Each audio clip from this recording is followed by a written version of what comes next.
it is. We're live now. There it is. Just We're like actually that. recording. Just like that. It's another fine day for a reunion.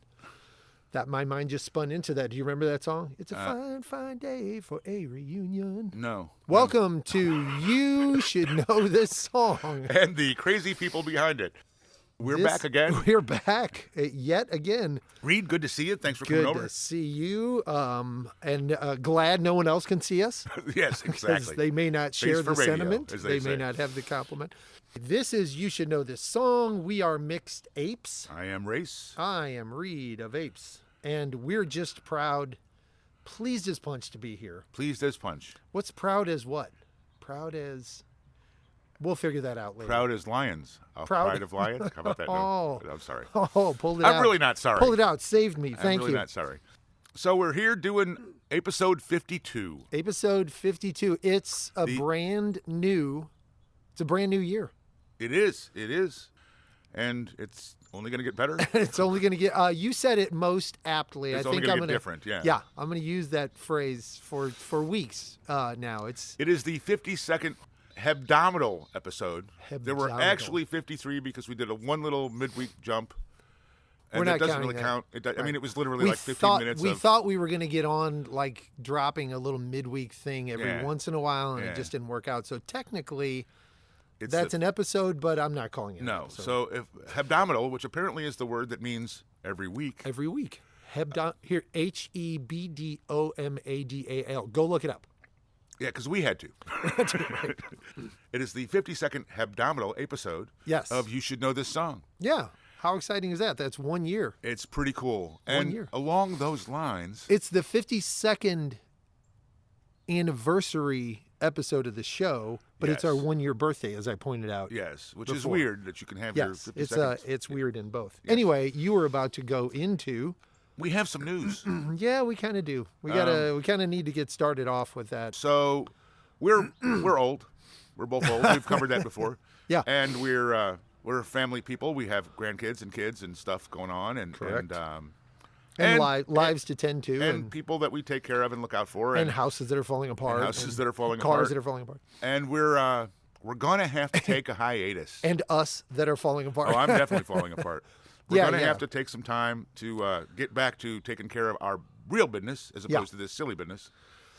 So this is going to be the last episode for a while. Yeah, it may be a hiatus. It may be that we can't stand it and have to figure out a way to do it, maybe monthly or something, or it may be that We just never get back to it. right that we just can't get back So to it. with a tear in my eye and a lump in my throat, I'm not looking at it that way. I'm like, okay, this is our. We're going out with a bang. Here. There you go. We're going to burn it, light it on fire, and burn it down for this last episode. yeah, this is going to be a long one, kids. I mean, and we've done an episode that was an episode was an hour and a half before. Yeah. We've We're done leaving that in the dust. Right. We're going to probably- be all over the place. There is no structure to this one. We are just going to have some fun. So This last episode might have chapters. I think it definitely won't have it. It may have a beginning. It won't have an Won't end. have an end, right? So I wanted to get that out there up front that we are we're kind of throwing structure to the wind for this one. Yeah. Imagine that for us. Right. Like we ever really had any. Right, to the extent that we ever had any. Yeah.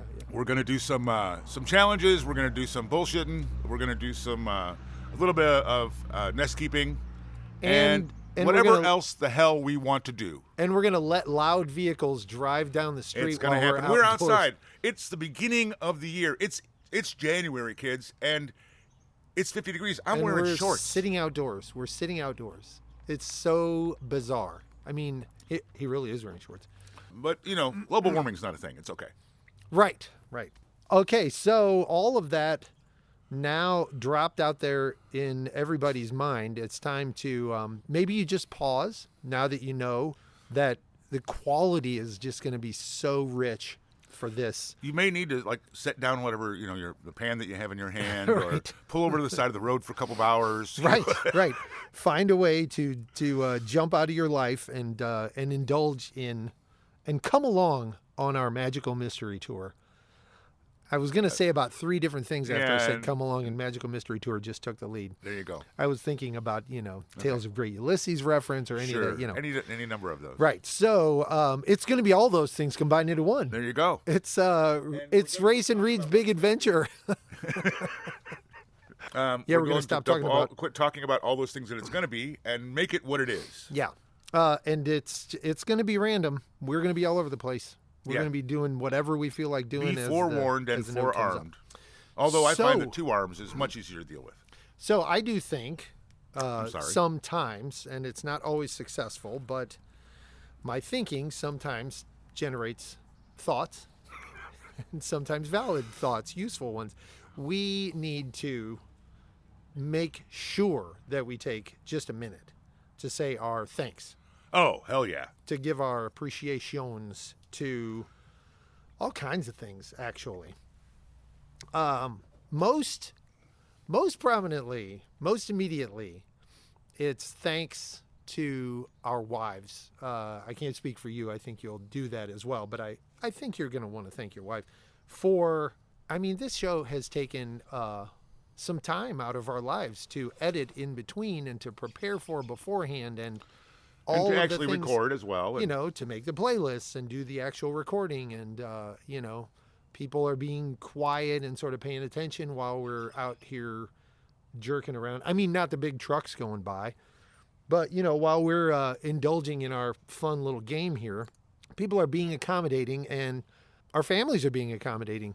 So thank you so very much to my wife, Jill, and my family for letting me do this for the past year, And I say letting me do this, and that's real because, it's taking time out of your life. And that impacts the people that you live with and care about. there have been compromises made in order for this to happen. So it is definitely appreciated. Who do you want to? Well, the first gush person over? that I want to thank is you, and that's sincere. This has been a... I was going to thank you last. yeah, I get it. I know.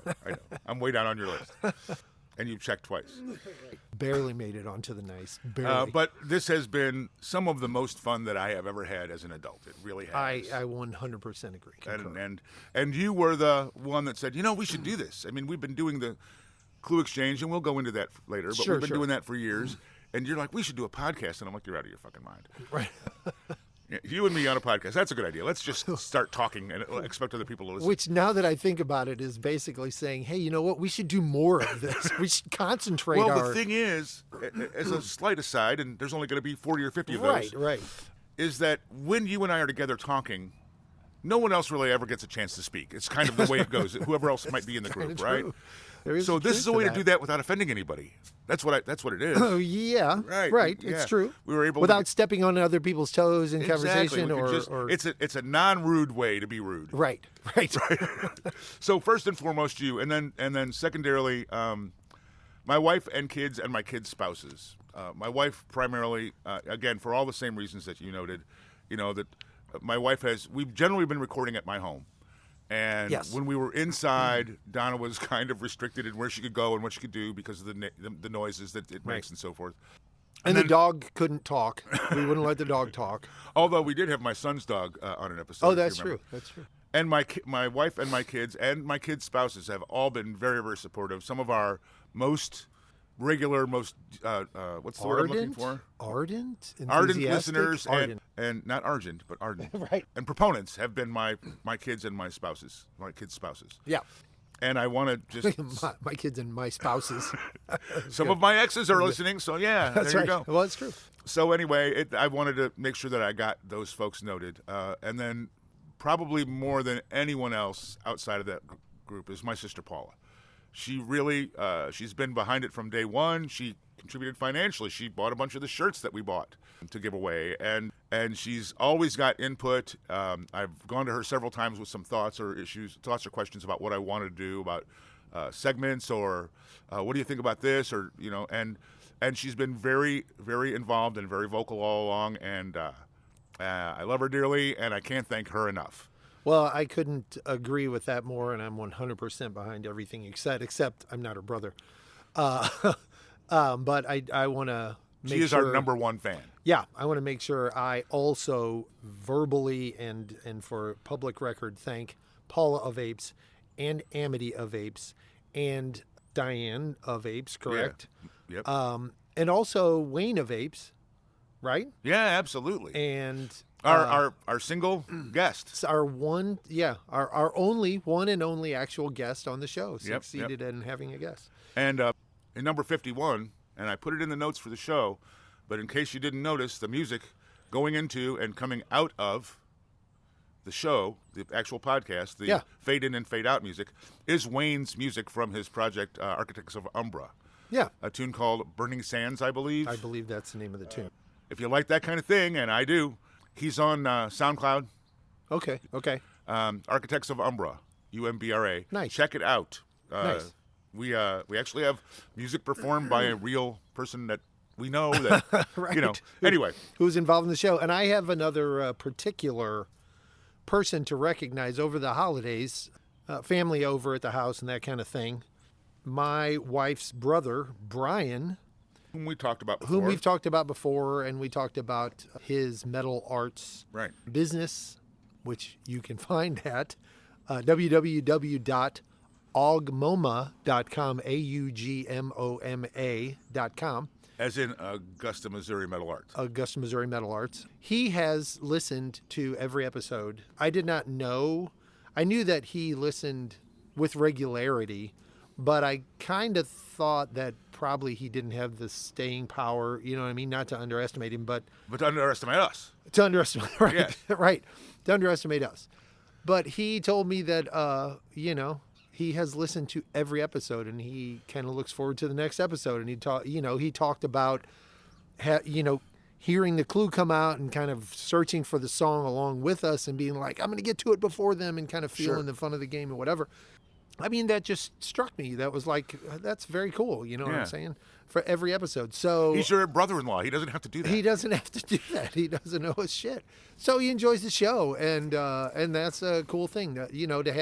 To know that anybody out there, Paula and Amity, anyone is kind of going along with it and kind of getting into it a little bit, and that we're sharing that with them is the real point of the whole damn thing. I mean, that's kind of where the whole thing say started. this is for us, and we don't care what anybody thinks. But the hope is that there'll be other people who get a kick out of it too, and who get are a apes, song who have that whole who are apes. mentality. So I am officially proclaiming him Brian of Apes. There you go. Thank because you, Brian. it should have been done before. And right now I'll insert the congratulations jingle that I made. Oh, there you go.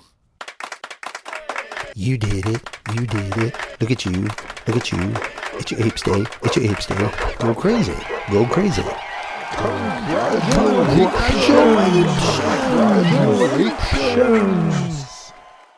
And there it is. I'm sorry, folks. That's not, I have no control over that. And hopefully Brian will continue to listen past that little spot there. So other than that, I've got a couple more I want to do. Yes, please. Okay, keep so going. specifically, as you mentioned, Wayne and Matt and Mike, guys that have Mike, yeah, have expressed interest, have shared stuff with us, and they've all touched the show in some way. Sure. And as have many others, but these are people that are in my regular everyday life that I know that I want to thank and express my gratitude for their input and their time and commitment to listening, and like Mike, as you said about your brother-in-law, Mike listens to every episode. So, and then I got a couple of that are a little bit more esoteric, frankly. Me too. My brother and my mom, both of whom have passed, because they're the folks who gave me my musical influences and my love for the music that we listen to and that we talk about. Yeah. And then Earl Bailey, a DJ on Sirius who does the deep rock, the deep tracks and the classic rock stuff. I've referenced him a bunch of times. As a matter of fact, my sister was trying to get us an interview with him earlier on in the episode. Nice. The show. And my man crush, Stephen Van Zandt. Yeah. For the inspiration. I mean, really, that's the kind of thing, because listening to him talk about the stuff that we talk about is the kind of thing that I would want to eventually accomplish with this. Yeah. If it could move on to bigger things. Right. I mean, he certainly has lived his life in that world and has access to information that I don't. But like that's the kind of thing that I have always wanted to cover. So here's an odd one. the program director and on-air staff of WXRT in Chicago in the 80s and 90s when I lived there. Nice. And was, again, getting so much of this kind of stuff from them. Right. You know? Right. And then I have one last one, and this is a special shout-out to all of the studio musicians and the fathers of the blues. We've talked about both ad nauseum. Yes. And they are the people that make the music that we love sound like the music that we love. Well, absolutely. They're responsible for either getting it started or making it better. And we've talked about them quite a bit, but they really are the people behind the music. And they're underappreciated. They are underappreciated. So from me... And not just because they don't have the celebrity. Right. But... Because folks don't know. Right. Right. You know, so I wanted to say... thank you, and they really are the ones that make all of this happen, not just for us, but for everybody who loves rock and roll. And I will kind of go along with that from the, and maybe some of it from the St. Louis, growing up in St. Louis position. But, you know, you start talking about the radio station that you listen to growing up, and you start talking about your family influences, your brother, whatever, you know.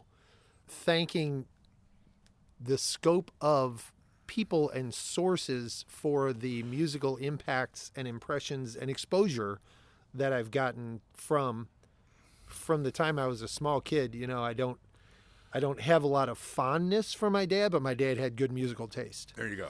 My mom, love her dearly, had very good musical taste. And that started from, you know, when you were were little kids, yeah, 3 years old. You know what I mean? Yeah. Sarah, in my case, it was Sarah Vaughan and Nat King Cole and Right. Etta James kind of stuff when I was a little Right. kid in my house. That was what we were listening And to. my mom was doing, you know, Betty Goodman and some big band stuff, but also Aretha Franklin and moving on from there. And I've mentioned she, you know, got into Robert Palmer later and all that stuff. I was, of course, a teen by then, and I was already into Robert Palmer, but always a great influence musically. And my older brothers in all of the psychedelic 60s, when I was in the sexy 70s. when I was a lad, and the sexy 70s, you know, blues rock, psychedelic rock, alt rock, funk rock, prog rock, all that stuff was, That's and where it even came from. and even country rock. You know, country rock was part of the scope too. I got exposed to all that stuff, and then, frankly, boogie and disco and R&B and all that. They were there feeding it in to you know, light the fire early on. Sure. So yeah, I mean, a lot of people to thank. Friends at parties bringing a new album to the We have for the a turntable and all mutual that. friend, Gio, that we both worked with for a while, who we talked about having on the show a bunch of times, and spoke to him about it, and he just really didn't feel like he loves the same music just as much. He just doesn't know the names of the songs and who was in the bands and that stuff. So he always felt like he really didn't want to get in there because he didn't feel like he was qualified. But he actually was by the house recently, and he and I spoke, and I was like, dude, you're one of us. You know, whether you've actually ever been to the show, and I don't think he's ever even listened to the podcast. You know what I'm saying? Because it's just not. He's not a podcast He's not a podcast guy, right? But I'm still not really a podcast guy. yeah, It's ironic. He's right there with us as far as like, oh, do you remember? And I was at that concert and blah blah blah, all of it. You know what I mean? Yeah. Just So swimming, there have been so many folks, swimming through it. and I cannot express enough how much I appreciate all of that influence and all of those folks that got me to love the music I love, and then all the folks that have listened and hung with us and put up with us. You know, put up with us. I'm speaking specifically about our families there, but absolutely. But really, it's been a blast to do. I can't tell y'all how much fun it's been. I really can't express how great it's been, and how much I appreciate everybody, all the buddies. Right. Absolutely. And I have to agree, not to, you know, drag this out too much further for the listener. The one listener. You know, it is hard to describe how really enjoyable it has been to give ourselves and to get the approval from our families, again, to give ourselves the time green and the light ability, to sit down multiple times a week and sort of dig in where we might not normally if life was, doing what it did prior to this, where we Right. just texted a few times a week, shared some clues and what have you. But being able to, like I said it last episode and in some other episodes, being able to say, okay, the next recording is coming up in 2 days. So tonight I'm going to spend 3 hours and I'm going to do a couple of wiki dives and I'm going to, research the songs that I've While jotted the down through bathroom the isn't weeks. getting painted and the Exactly. et cetera, and et the cetera squeaky isn't going front on. door and the bad hinge isn't getting fixed and all that stuff. right. And I'm late getting to the grocery store. And then being able to sink and soak into that for a while is just, I mean, I don't even know what the word to describe it is. It's like a pure escape, like a pure Yeah. sort of bliss escape. If I could get paid just to do that somehow, that would be one of the things that would be like on my top 5 list of what would you like to do with the rest of your life. I like to just search the internet for music and listen to whatever songs come up and dig into wiki pages Yeah. and, okay, and I could get paid to do that. Okay, where do I sign up? Yeah. Which is, Pay cut? I'm good with that. to Yeah. be clear, not happening here. So that is hard to really put into perspective how enriching it is or something. Yeah, yeah. How Fulfilling, good really. Fulfilling. Yeah, how fulfilling it is. And I think with regularity, what is this anyway? Why do I have these songs in my head? What, you drill all the way down to what is music, I was having coffee with my wife and the neighbor this morning, and my wife was like, I have these songs in my head today. And I'm like, welcome to the world I live in, baby. Welcome to the world. I have those songs in my head all the Right. time, every day. Sometimes You- I actually have to turn it off just so that I can do Right. what I'm supposed to be doing. You wake up with them, and the radio station just keeps flipping its own dial. The mental radio station keeps flipping the dial. And as I've on said its many, own. many times, the DJ that lives in my head does not work for me. Does not. And you know what? I'm glad of that. I'm okay. Yeah. Yeah. And not too much gets played on repeat ad nauseum there. Absolutely. I also want to thank everybody from the United States who has listened wherever, because we generally monthly get 150 apparently different people listening across the country somehow. I don't believe they're the same people because our followers have not changed in Right. forever. Right. But also, like, through the course of the year, we've a couple of times touched on the fact that, Singapore, India, Britain, Germany, Canada. Russia, just all over the United Arab Emirates, South Africa, Australia, you name it. We have had at least a few listens from a lot of the countries of the world. Several dozen countries. Right. Several dozen countries. And whoever you are and whyever you tuned in, thanks. Even if you just didn't tune in again and you were just passing by on your, web search. Found it by accident, whatever Right. the case may be. Appreciate you checking in and Every giving it a single shot. person that Right. ever listened to a moment of it. Thank you so much. And lastly, as I said, thank you, Race of Apes, because I don't know anybody else who I could have done this with. Yeah. When we talked about the hiatus, we talked about maybe swapping out some hosts here and there, and I don't. It wouldn't work. I maybe it would. I don't want to discount it that there's a possibility for someone else to slip in and carry things on until one of us comes back, or maybe there's some rotation like on The Voice or American Idol where they have different judges in or whatever. But it does have to be a person who Yeah. has as this fucking kind of crazy as you are. interest Yeah, in it. yeah, You yeah. know what I mean? Really is this sort of carried away by it. So I don't know if that diminishes the possibility or what, but it does. It does. Well, again, thank you. It has been more fun. So send your resume and your yeah, Get us a CV and a list of references. exactly. Okay, so that is some thanks and some shout outs, and we do have a couple of housekeeping items, do we We not? actually have several because Yeah. we've been stupider than usual lately. More Right. stupid. We're More gonna stupid than usual. we're gonna keep house nest. We're gonna nest keep, All which I right. always screw up every time, and I even made it up. It's nest keeping. So why don't you get rolling? Okay. I got a couple I want to get out of the way here because they're ones that I did. First off, In a recent episode, we referenced Robert Palmer doing a cover of Marvin Gaye's What's Going On. Yeah. He didn't. Right. He did Mercy, Mercy Me, and it was actually a medley he did another song with. That's out there in the world that we said Robert Palmer did a version of What's Going On, and it was a great cover. It wasn't. It was a great cover of Mercy, Mercy Me. And it was a great cover of Mercy, Mercy Me. And they're similar songs. It's an easy, when Those you're two just songs off do the top of your sound head. similar, yes. Yeah, yeah. They have the same kind of vibe, Easy as you mix say. up. Yeah.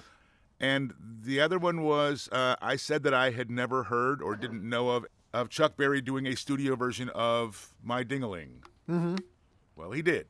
Now My Ding-a-Ling is going to be on the playlist again. Yes, it is. And so will Robert Palmer's Mercy, Mercy So Me. will that, yes. But he did do a studio version. I was mistaken. Imagine that. I think we both sort of were trying to search our memories, and I even mentioned that the only memory I had of hearing the song was it on a live? live recording Yes, at Uncle Bob's house in the basement for Christmas I time. remember. And Uncle Bob will be on the playlist. Yes, Uncle Bob. So at any rate, that's and I have one more, and I'm not trying to steal. No, go ahead, go ahead. I had said in a recent episode that I believed that Whipping Post was a cover, the Whipping Post by the Allman Brothers. Yeah. And I think we were talking about how amazing the live version is in that same episode. It's not a cover. It's an original tune by the Allman Brothers. And I'm going to quote Wikipedia here, and this is a direct quote from the Wikipedia page.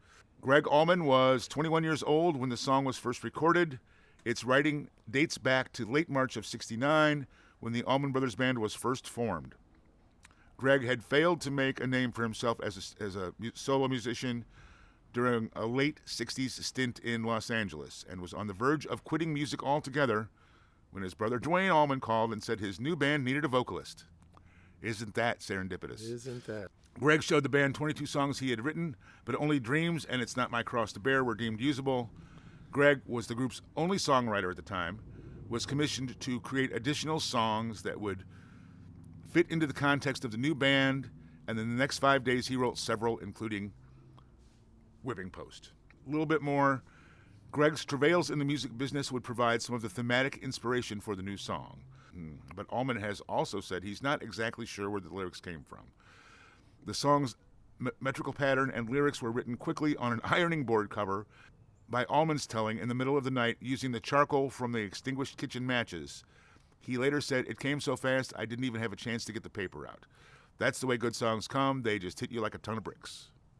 Nice. That is rock and roll. Yes, exactly.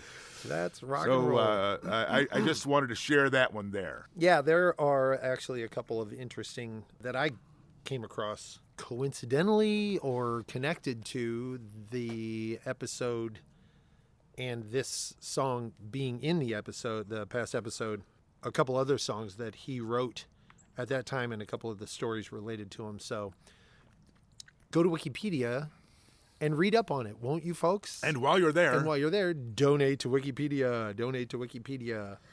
there are folks in the world that I don't understand that want to discredit and minimize funding for defund. Yeah. Well, I mean, they're not funded other than by donations. They want to deter donating. Thank to. you. That's right. more accurate. They want to end. They essentially, in effect, they want to defund Wikipedia. They want to. They want folks not to sort not of to shut contribute. Wikipedia They want down. to try to give them to lessen their impact, to lessen Right. their standing. And Right. fuck you. I'm sorry. Sure. Yeah. You know, that's how I feel about it. There is You don't get to vilify the whole thing because you have disagreement. You're politically nitpicking a few of the billions, literally, of articles and postings and Yes. items on there, and say, okay, throw the baby out with the bathwater. Yeah. It's just foolishness I by think- some very loud, very wealthy, very forceful Yeah. powers that be. So I think just- that, for example, someone like Nikola Tesla would be offended. by this. And I just want to say, Would be more open-minded about all of it and reasonable and less fascist, less what? Manipulative? narrow-minded and manipulative about it than is sort of being done right now. So, done right now. again, to echo my good friend Reed, donate to Wikipedia. Right. Regardless of what the powers that think they are might suggest. right. Fight the good fight. Okay, what do I got? I've got interesting note on the song Lola, which was part of the challenges and clues in episode 51. Lola was originally banned by the BBC, written by Ray Davies, performed by the Kinks. It's about a relationship between a man and a woman, as a quote, woman, unquote, as everybody who knows the song knows. But the supposed woman turns out to be a transvestite. But it wasn't about the gender confusion that Caused the had ban? the BBC, banning the song. The song was banned for including the words Coca-Cola in it, which was against their policy on product placement. So, which is kind of very cool and very weird at the same time. Very weird and ironic. And you go BBC. Being progressive right. and constrictive at the same time. Right. It's fine with all that open-minded talk about genders, but we don't need any heat from Coca-Cola about using their name. That's so funny. It is hilarious. And I think that is rock and roll also. I would agree. I think that we're accusing the BBC in the 60s of being rock and roll. Of being rock and roll. Right. Rock on BBC. And then there's a little note about the song Red Barchetta. That was included in the last episode as one of the challenges also. Which I got thanks to my son Ian. Oh, yeah. I won the challenge. You know the song and you were able to get the challenge because of my son Ian. Because you were exposed to the song by your son Ian. I asked you during the episode. Is Red Barchetta a car? And actually, I don't even know if that's a car. And I said, well, yeah, it's a car. And I thought it was a particular an actual model of car. I thought it was a particular brand model, but it's a style. Right. It's a style of car. I thought it was like a Ferrari Barchetta. Right. But it's actually the term used for a two-seat car without any kind of roof. Right. And, car nerds out there already know this, and they're like, duh, we told you And they that. also know that it's not a Barchetta. It's a Barchetta. Right. In the song, Mr. Lee pretty clearly pronounces it Barchetta. Right. But so again, I'm car not nerds, one to correct Mr. Lee. But according to Wikipedia. According to Wikipedia. And the dictionaries that I was able to refer to. And the people who, the car enthusiasts who would have contributed to Wikipedia in correcting the pronunciation. Right. So it specifically says the pronunciation is Barchetta with a K sound rather than the TJ sound sung by Geddy Lee. Neil Peart's favorite car was a 1948 Ferrari 166 MM Barchetta model. So, I'm sorry, Barchetta model. Thank you. And for the rest of my life, I will never remember not to pronounce it Barchetta. Because the only time I'll pronounce it is when I'm referencing that song. Yes, there you go. That is truth. Okay, Absolutely. so I think that's Nestkeeping, although we're still going to bounce around here and there. Yeah, all over there'll the be place. some other things in there. Maybe we tuck into some challenges? Or do we goof around with... Let's do a couple challenges before we goof around anymore. And, Yeah. And to keep the listener involved. What do you say? To keep them challenged. Okay, again, we're doing mixed ups, but yeah, we're just doing random challenges. We're not gonna do segments of individual games or themes. We're just gonna do whatever the hell we feel like doing because that's the kind of apes we are. Okay, I'm gonna do a prime. Okay. Because I want it on the playlist. Sure. Oh, and by the way, I got a feeling this is going to be a kick-ass playlist. It's going to be a kick-ass playlist. And this first song, you are not going to know. I'm telling you 100%. I'm forewarning you. But you'll enjoy these lyrics. Okay. And you just keep that thought in mind. And I want the song on the playlist, even though a lot of the listener is going to be like, what the hell is this? I really, really enjoy the song. I mean, I think it's a cool musical accomplishment. Here's the first lyric that you will have no clue. And you should know this song, but I get it. All right. My lyric challenge is, coming at the target, you're as straight as Magellan. If you've got a secret weapon, well, you're sure as hell ain't telling. Okay? You're right. You're right. I don't know that, or at least I don't think I do. So here's the next lyric, and again, only because enjoying you read the lyrics. Because your mouth made an offer that the bodies cannot veto. No woman can resist a man who looks good in a Speedo. Oh, my gosh. I have no idea what that is, but I want to know. What the hell is that? This is a band called Caviar, and the song is called Tangerine Speedo. And I'll lay down cash odds of $10 that when you hear this song, when you're building the playlist or however you hear it, you're going to play it again because it's just a cool, I get such a kick out of the song. It is a little cheesy, as you can tell. It's kind of corny, tongue-in-cheeky, but it is just a rockin' tune. It is so great. Tangerine Speedo by Caviar. I first heard the song from hearing the 2010-ish, I want to say. I should have researched this, soundtrack to Charlie's Angels with Cameron Diaz and what have you, like the newer movie. And Not it was the TV show from when we were not kids. the TV show, no.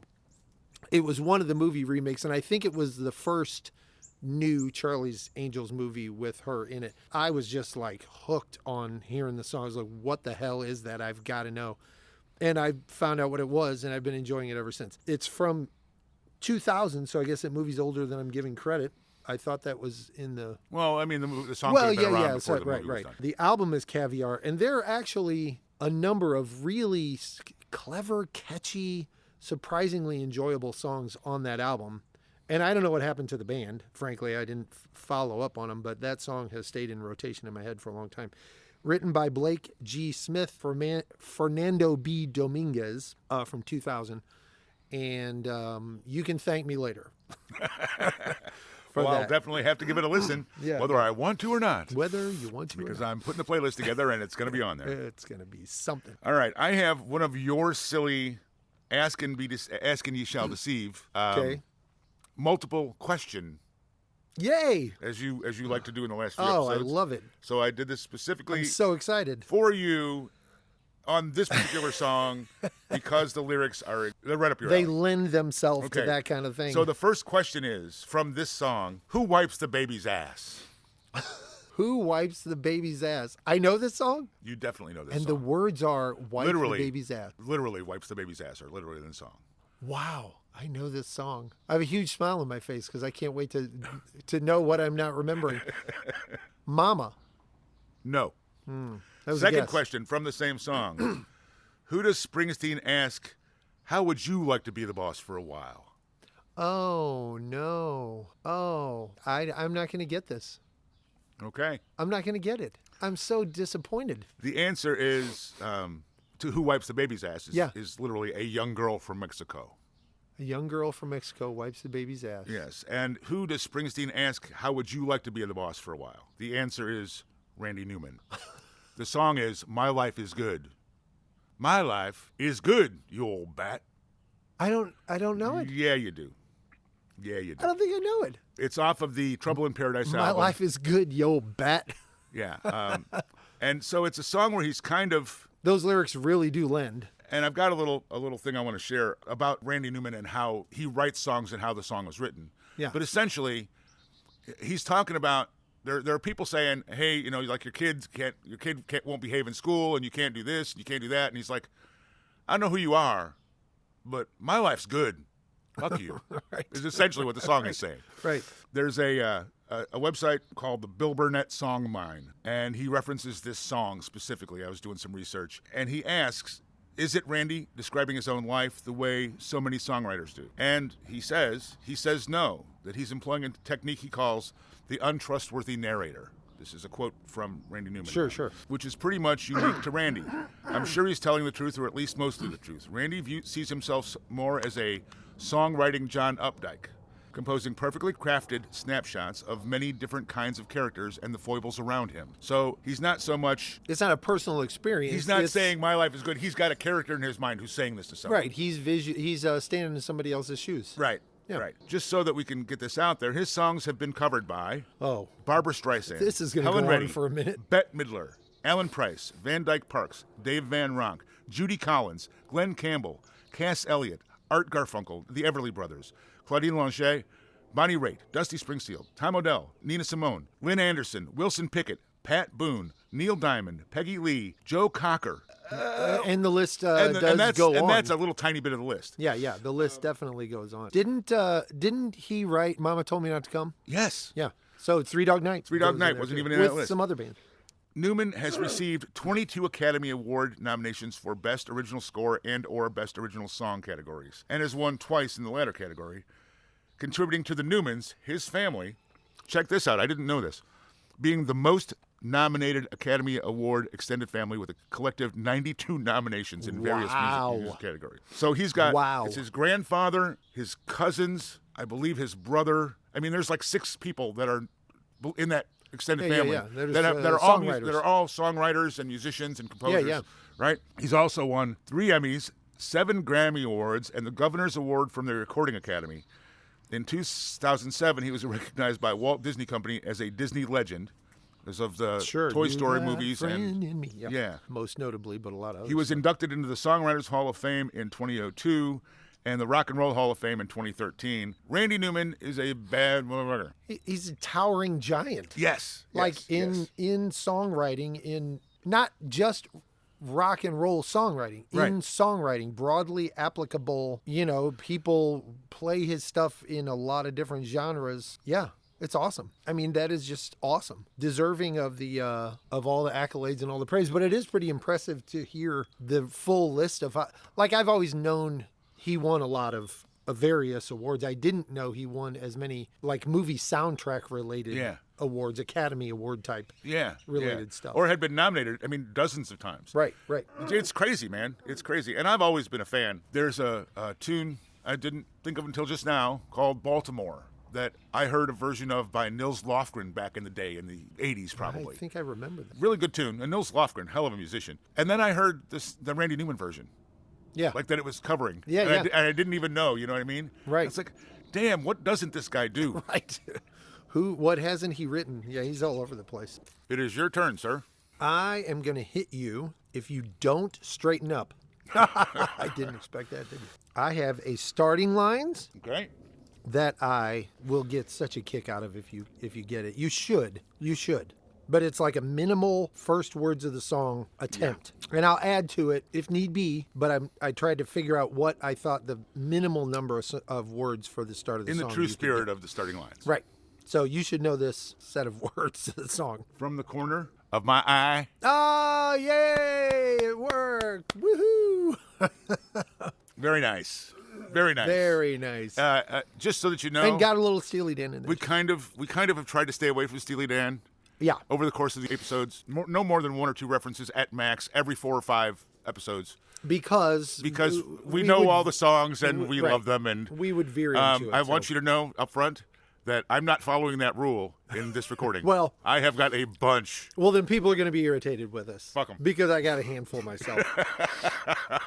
I was, everyone but Paula will be irritated. Trying to have fun, right? And part of it, to be perfectly honest, is doing it to give a shout out to Paula. So that is, of course, what song is that? Black Cow. Mm-hmm. Black Cow. I had to kind of run through a couple lyrics. Right. Yeah. Off the Asia album. 1977, off of the Which, by the way, I've always thought was, for some reason, that album was always 4 or 5 years later than that in my head. We've talked about this before. Yeah. When I realized it was 76, I'm like, no, that's 81, that's 82, you know? Yeah. And I don't know, I think it's because the music is that much ahead of its time, honestly. Oh my gosh. Absolutely. That album is so rock solid.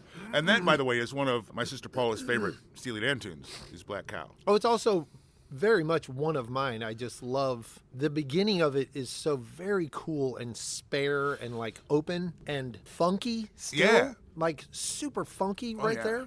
Just love it. That bass line is completely attention grabbing. That album overall was not initially one of my favorite albums just because it was really such a departure for them. It was so much more jazzy.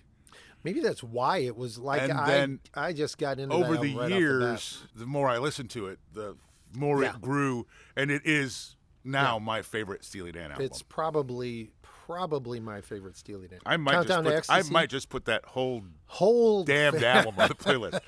All right. Okay, you got any more propers there? No, I think that's it. 1977, etc. And we know who wrote it. I don't think I need to get into that. It's your go. All right. I got a twist and shout for you. Yay. as long as we're in the neighborhood, you should know some lyrics to My Old School. You're right there.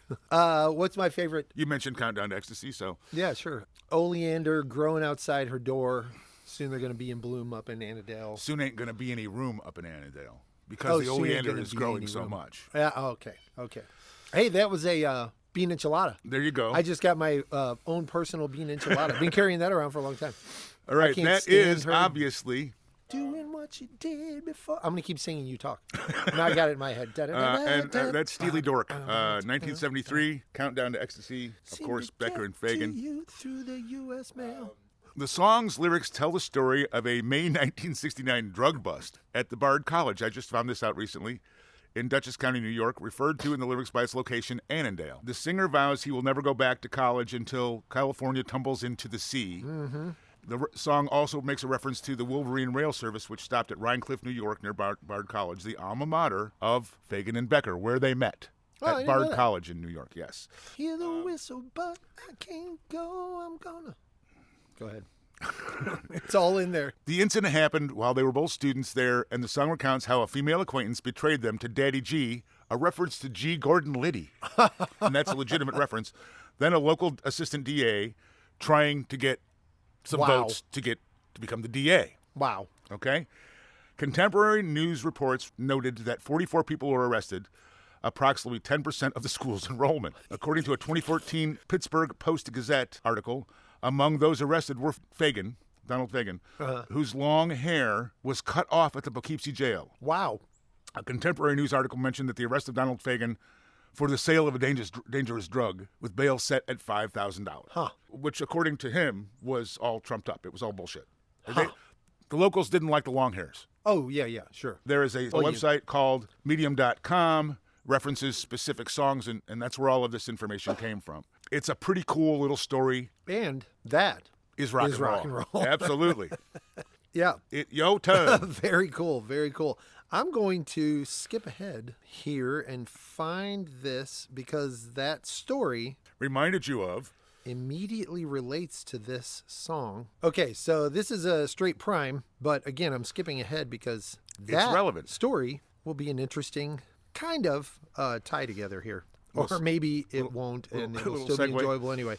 So you should know this song. It was getting kind of long. I could have said it was in my way. Almost cut my hair. That's right. That's Graham Nash, I believe. It's actually CSNY. Yeah, no. The singer is Graham Nash. Oh, the singer is David Crosby. I think you're right. I know you're right. Just, the day's got that rasp. Yeah. Off of the... you get the album? Hold on. 4-Way Street. Oh, that's a good guess, but it's Deja Vu. Okay. Yeah, 1970, written by David Crosby. Well, I will say there is a version of it on 4-Way Street. That's a live album. Oh, yes. So that's what I was thinking. You're right. Not I'm not right. Yes. I'm correct, but I'm not right. Yes, you're correct, but that's not where the original source is. Right. But I didn't, and I wonder why. I guess I felt like letting my freak flag fly. God. Say that 4 times fast. I can't say it one I'm time not slow. even going for 5 times fast. Just say it 4 and we'll be good. Yeah. Happened so just that the was other day. Kind of a fun relation. That's a really, really cool song. It's really a very cool song. And I hadn't thought about it in a long time. It popped into my head the other day. It was weird because I remember distinctly and I always loved this, I'm amused as if it weren't already thoroughly communicated at how all this shit's just floating around inside your head all the time and how the different ways that it comes to the surface. And a lot of the time you relate it as we do so frequently here, like you'll just say a few words and it'll trigger the thought of those words in a song, and then you'll suddenly I'm singing that line of the song to you or whatever, but it happens out in the world in regular life every day, and you have to just compress that shit. You just have to contain that shit. Not let your freak flag fly. Right. You can't just go singing out when you're in a meeting and somebody said something that's...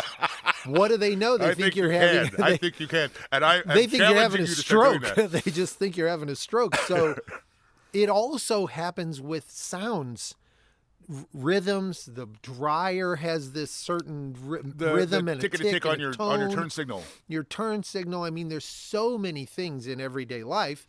And then there's, the sound of a fucking squeaky wheel that you only hear once as it goes down the street, or a particular bird chirping when the wind is blowing a certain way and whatever. And I'm not exaggerating. Those are real happenings. Those are real for you. things. And that was one of these for this song. I used to love this song and listen to it plenty, but I hadn't thought about it. And I mean, it has to be 10 or 15 years or something. And there was a sound that reminded me of the guitar Right. riff to the song. And I heard the sound, maybe it was like this chime thing. We're leaving that in. Going off in the background or whatever. And it just triggered. I started hearing the guitar riff, and then the whole song just flushed into my head. I was like, oh, that was so great. I loved that so much inside my own head. And then, of course, had to throw it into the clues. My first wife, and we have not referenced her before on this show, or generally in my life at all. But she was a big CSNY fan. And she kind of was my introduction to them. I really hadn't been around anybody who listened to a bunch of them. Or was into them. Right.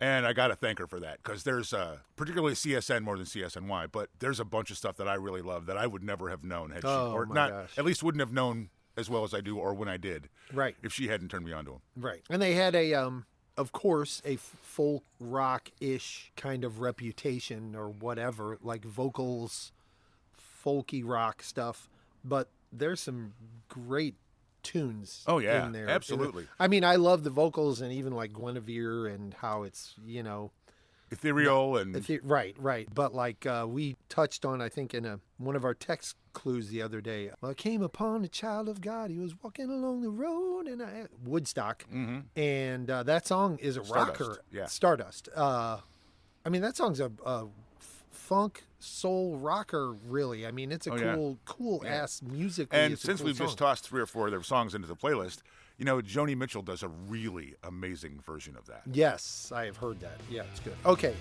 back on to whatever lack of format we are pursuing here. And if you haven't had enough, there's another chapter coming.